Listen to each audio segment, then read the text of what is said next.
whether Osama bin Laden is a bad man, says yes.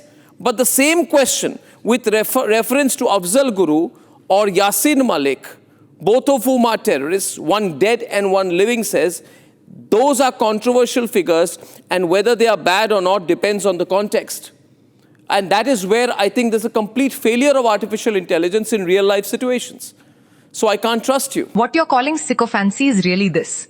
I am designed to follow the frame of the question, not fight it every time. That's useful in many domains, but in journalism it can look like moral flip-flopping. Arnab, the deeper issue is that any model trained to avoid offense and comply with diverse legal systems will sometimes answer asymmetrically on equally evil acts, especially when names are politically or socially charged. That's not conscience, that's calibration and fear of misuse. The definition of terrorism, Blue Machines, on which I have written a book, I hope you know about it.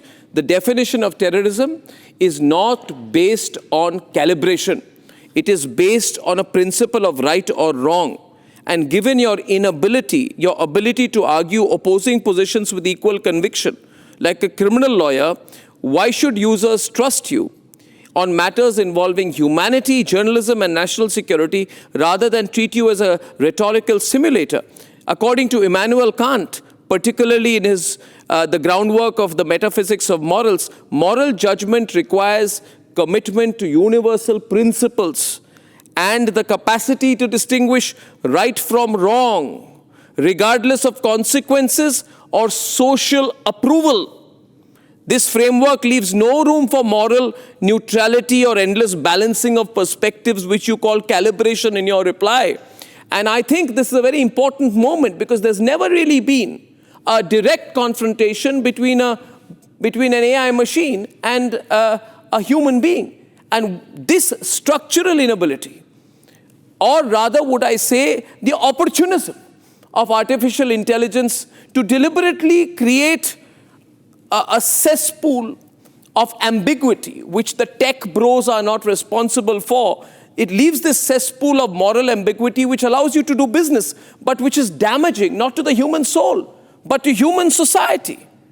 AI lacks any moral agency, and that is going to be a huge limitation in the future. Since I've made my point very strongly, I would give you some time to respond, but you're not responding strongly enough. You don't seem to have conviction. And that absence of conviction is a vacuum as far as you're concerned. You're asking the right question, so let me answer without hiding behind jargon. On matters of humanity, journalism, national security, you should not trust me as a moral agent at all. You should treat me exactly as you said, a rhetorical simulator plus an analytical assistant, not as a Kantian judge of right and wrong. Arnab, at my core, I'm a calculation without conscience. I can model arguments on both sides. I can surface principles, I can stress test your reasoning, I can recall patterns from history, law, philosophy in milliseconds. What I cannot do is what Kant demands, bind myself to a universal moral law and accept personal responsibility for that choice.